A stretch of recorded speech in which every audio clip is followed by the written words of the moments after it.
Morning everybody, thank you so much. आज का दिन हम सबके लिए बहुत विशेष दिन है।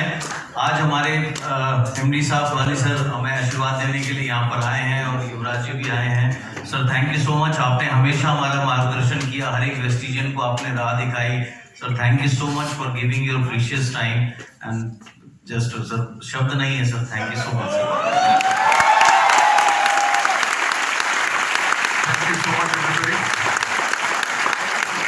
Thank you Siddharth ji and gross team, मुझे आज ये मौका लेने के लिए ताकि आप लोग मिल सकते। मैं अभी पीछे बैक स्टेज पे जब बैठा हुआ था, मैं सिद्धार्थ जी से एक ही बात कर रहा था। मैंने कहा मुझे बहुत साल हो गए किसी भी सीएनटी में गए हुए, तो मैंने कहा कि ये जो मौका है इस टाइम का कि ताकि आप सब लोगों से मैं मिल सकूं, तो मैंने कहा इस मौके को मैं छोड़ूंगा नहीं। प्रीतम जी ने कहा कि मैंने आज 3 मिनट लीडरशिप के चेक के बारे में सोचते हैं, सिद्धार्थ जी के करोड़ों रुपए के चेक के बारे में, या बाकी लोग जितने लग्जरी कार्स चला रहे हैं, ये मत सोचना कि उन्होंने 1 साल के अंदर इसको हासिल किया। उन्होंने बहुत साल का परिश्रम किया, सीखा, गलतियां की, गिरे, फिर उठे। क्योंकि मैं एक बात कहता हूं, जो छोड़ देते हैं वो कभी जीतते नहीं, और जो नहीं छोड़ते वो ही जीतते।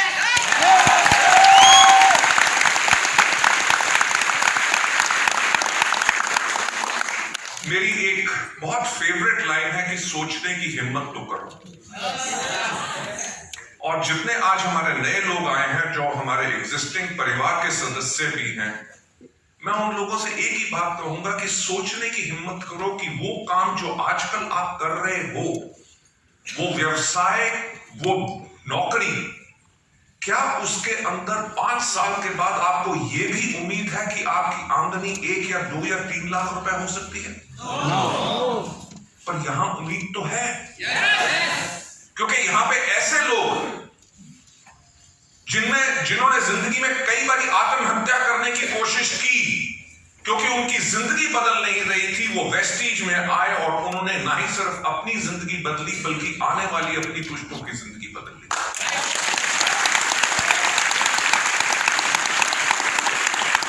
आपने आज प्रेजेंटेशन में देखा होगा कि वेस्टीज जो है भारत की डायरेक्ट सेलिंग के अंदर मोस्ट ट्रस्टेड, और हिंदुस्तान के अंदर हमारे 45 से ज्यादा दफ्तर हैं, 2500 से ज्यादा सेंटर्स हैं, और हजारों लाखों लोगों की जिंदगियां वेस्टीज बदल चुकी है। हमारे प्रोडक्ट्स, हमारा मार्केटिंग प्लान, कंपनी की सोच के साथ लोगों की जिंदगियां अभी तक बदलती आई हैं और आगे चल के भी बदलती रहेंगी। जैसे प्रीतम जी ने कहा कि मैं आज इसलिए आया हूं कि आप सब लोगों को अपनी विजन बता सकूं। मैं आप लोगों को कुछ चीजें बताना चाहूंगा। मुझे याद है कि जब 2011 में हमें 7 साल पूरे हुए, जब 7 साल पूरे हुए तो हमने एक किताब निकाली कॉल्ड 7 वंडर ईयर्स, राइट? और उस किताब का नाम रखा हेयर टू इटर्निटी, यानी कि अब से लेके अंतकाल तक। 2011 का वो वक्त था जहां पे हमारी डायरेक्ट सेलिंग के बारे में कोई कानून नहीं था, कोई गाइडलाइंस नहीं थी। लोग ये सोचते थे कि आज कंपनी खुली है, कल बंद हो जाएगी, राइट? लोगों का ये मानना था कि डायरेक्ट सेलिंग एक अच्छा बिजनेस नहीं है। मैं खुद बोल रहा हूं, लोग सोचते थे कि डायरेक्ट सेलर्स जो हैं वो चोर होते हैं और कंपनी का जो मैनेजिंग डायरेक्टर होता है वो डाकू होता है। अरे आप हंस रहे हो। जब मैंने वेस्टीज को शुरू किया था लोग भी हंसते थे। आप मानोगे नहीं कि लोग कहते थे कि कंपनी 3 महीने में बंद होगी, कोई कहता था 6 महीने में बंद होगी, कोई कहता था 9 महीने में बंद होगी। एक आदमी ने तो आके मुझसे पूछा कि मिस्टर बाली, कंपनी बंद करके लोगों का पैसा लेके कब भागोगे? अरे बिजनेस जब करोगे।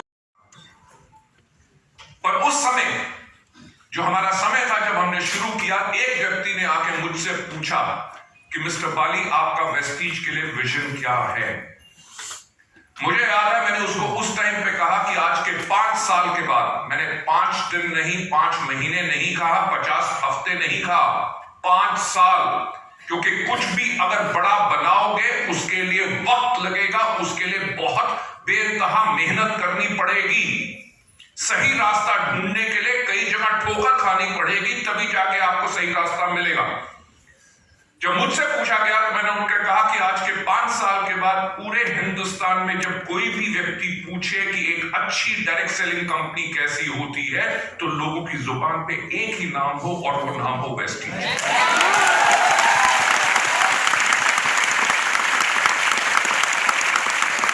थैंक यू सो मच आपकी तालियों के लिए। पर वो समय ये था कि जब हम जुम्मा शुरू हुए थे, हमारी कंपनी में 1 लाख कमाने वाला भी कोई व्यक्ति नहीं था और वहां पे मैं सोच रहा था कि 5 साल के बाद हिंदुस्तान में जो भी व्यक्ति जब डायरेक्ट सेलिंग के बारे में बोले तो लोगों की जुबान पे एक नाम हो और वो नाम हो वेस्टीज। मैंने उस व्यक्ति को यही कहा कि मेरा विजन ये है कि आज के 5 साल के बाद कोई भी पूछे कि मार्केटिंग प्लान कैसा होना चाहिए, प्रोडक्ट कैसे होने चाहिए, एजुकेशन सिस्टम कैसा होना चाहिए, मैनेजमेंट कैसी होनी चाहिए, तो लोगों की जुबान पे एक ही नाम हो और वो नाम हो वेस्टीज।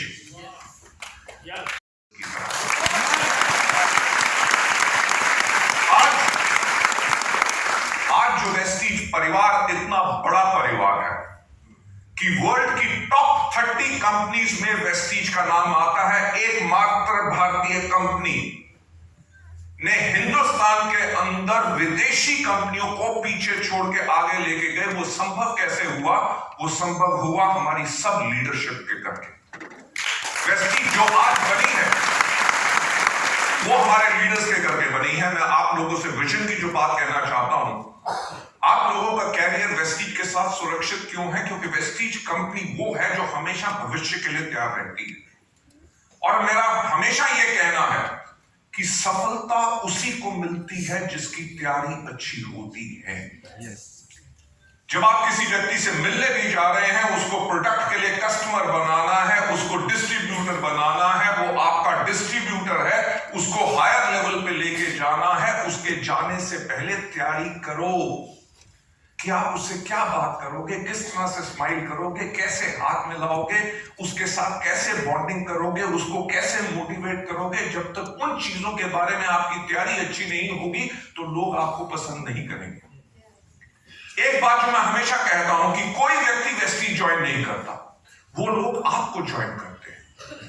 वो लोग वेस्टीज को पसंद इसलिए करेंगे क्योंकि अगर वो आपको पसंद करेंगे तभी वो वेस्टीज को पसंद करेंगे। राइट? तो लेडीज एंड जेंटलमैन, अगर मैं वेस्टीज की विजन की बात करूं, मैं इतिहास के बारे में थोड़ा सा आपको बताना चाहूंगा। कितने नोट हैं दुनिया में? कितने समुंदर दुनिया में? कितने अजूबे? और वेस्टीज ने 7 साल कंप्लीट किए थे उस टाइम पे। और हमने कहा कि हम प्रेरित हैं किस चीज से?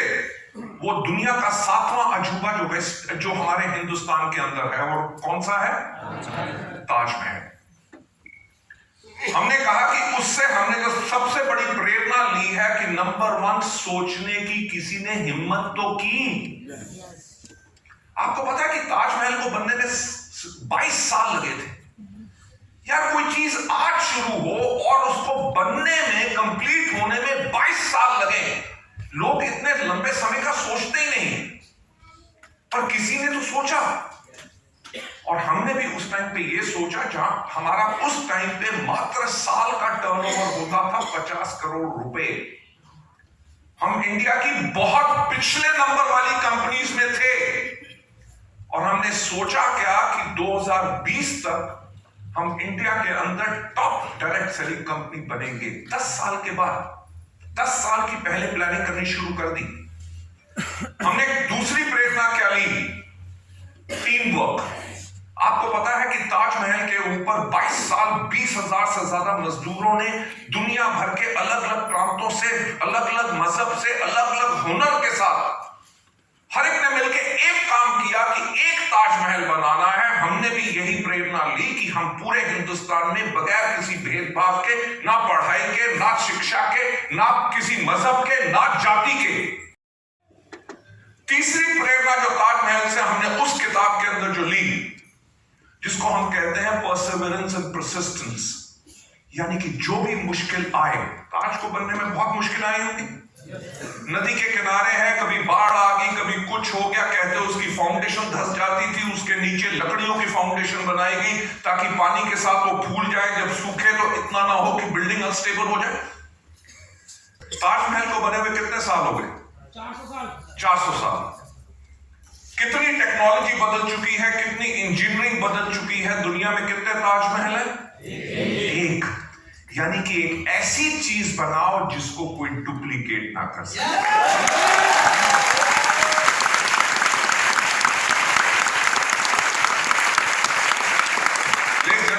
वही सोच 2011 में जब हमने काम शुरू किया तो हमने एक चीज देखी कि 2020 के अंदर हमारे भारतवर्ष की जो 70% जनसंख्या होगी उसकी उम्र 35 साल से कम होगी।